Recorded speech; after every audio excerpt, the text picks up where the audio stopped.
Thanks, Margaret. The tragedy at Oxford High School back in November has parents, children, and lawmakers all asking for more gun safety legislation. Lawmakers made a push today to get these bills moving. And Fox 47's Capitol Beat reporter Elle Myers is here to break down the legislation. Democratic lawmakers gathered at the Capitol today to urge their colleagues to get to work on passing a package of bills that would require guns be stored safely away from children. Now, this package hasn't moved in the legislature since June, even after the mass shooting at Oxford High School. This is such an easy fix to so many problems, and quite honestly, if you are not safely storing your gun when you have minors that live in your household, you really shouldn't own a firearm.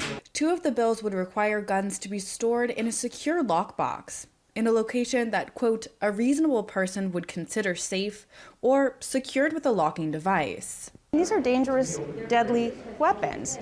And again, we're not trying, to impede on anybody's right to gun ownership, just to ensure that it's responsible gun ownership.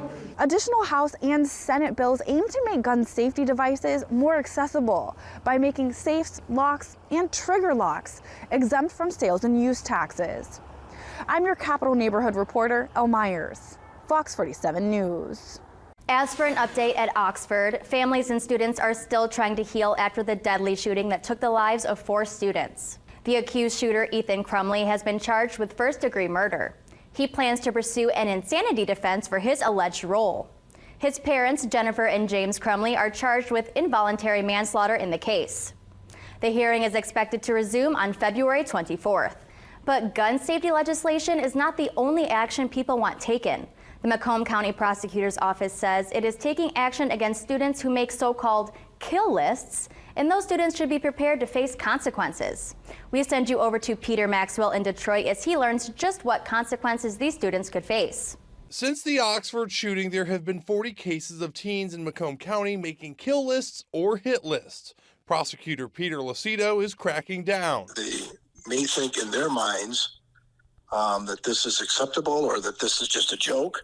There's nothing acceptable. There's nothing jokingly. A threat made on one's life is a threat, and it will be prosecuted to the fullest extent of the law. The goal is to first seek charges, and secondly, have student offenders evaluated psychologically. We spoke with a parent and a grandparent who say it's a great move. They need to make it more strict because we have children that are not able or are afraid to speak up, and they may see what's going on, and then in the end result, it's too late. Somebody needs to talk to that child because something is obviously going on. No, not punished. Kids that do things like that, they don't need to be punished. They need to be helped. Prosecutor Lucido says there's no such thing as an idle threat. Whether they need mental help, mental counseling, whether they need any kind of intervention in regards to family matter, those things we need to ignite as soon as possible. The fight for stricter legislation on gun violence is also being felt here in mid-Michigan. Just today, Mayor Andy Short introduced a new stolen firearm reporting ordinance. It would require firearm owners to report any gun stolen in the city of Lansing to the Lansing Police Department. He says that we need to be able to track down when guns are stolen and are out on the streets.